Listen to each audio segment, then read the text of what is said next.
निर्वाचनपछि नागरिकको भूमिका। Teacher, मतगणनामा transparency राख्न चाहिँ नागरिकले कसरी मद्दत गर्न सक्छन् नि?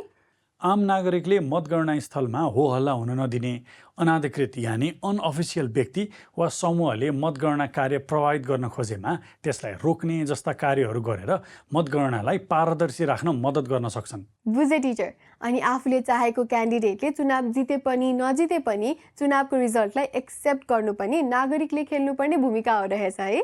तिमीले एकदम राम्रो कुरा गर्यौ। लोकतन्त्रमा बहुमतको जित हुन्छ। कहिलेकाहीँ आफूले रोजेका उम्मेदवारले बहुमत प्राप्त नगर्न सक्छन्, तर चुनावको नतिजा जस्तो सुकै भए पनि स्वीकार गर्नुपर्छ। हो टिचर, मलाई तपाईँले व्यवस्थापिकाको कुरा गर्दा भन्नुभएको कुरा याद आयो। चुनाव नजिते पनि आएको भोटले अर्को चुनावका लागि अझ राम्रो तयारी गर्ने अवसर दिन्छ है।